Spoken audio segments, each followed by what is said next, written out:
First use of player piano paper rolls to play an organ by the Aeolian Company was with their reed organ in the 1800s.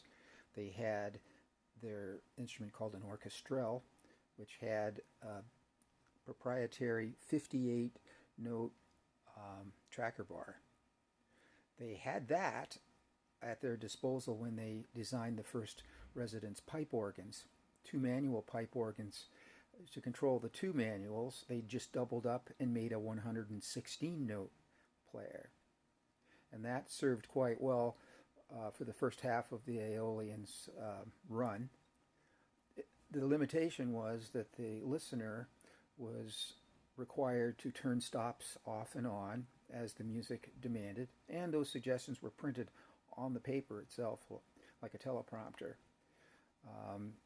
Because the limitations were they could only turn a note on and off, and it was up to the user to make sure that the right stops were in place and that they could also work the swell pedal, and there was an indication for that as well.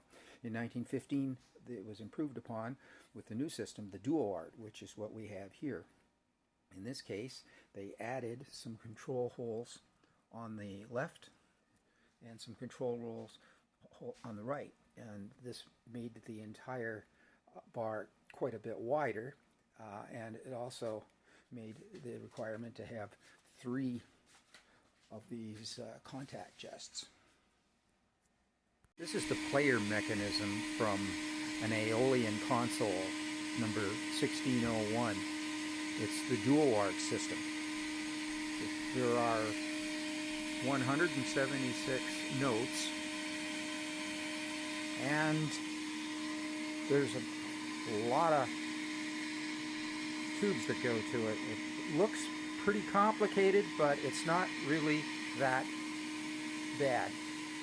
What there are 3 contact chests here.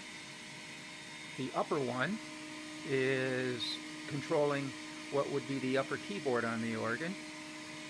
The middle one controls the lower keyboard, and the bottom one is controlling stop commands, stop on, stop off, plus the various stages of the swell engines.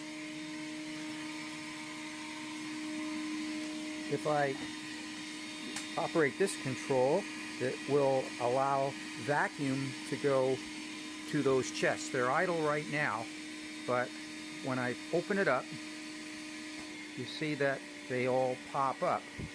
The test light is on one of the keys here. You can see that all of, except for one, all of the holes are open, so they're all trying to make a note speak, if you like. So if we were to lock the sound off, you can see that the pouch moves, and that's how the electrical contacts are made.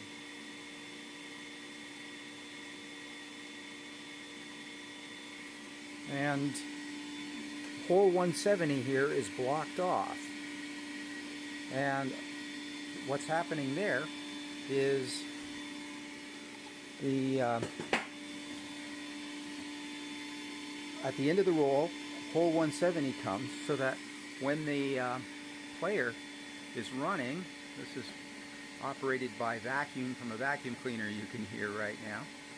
The normal vacuum is supplied from the back of the blower that provides the air for the organ. But you can see that there's a speed control, and there's a what turns the vacuum on. So when I take this piece of tape off, it's going to energize that circuit, and it's going to do this. So it turned off the speed control, and then that pulled in that control, and now all those pouches are in their off position.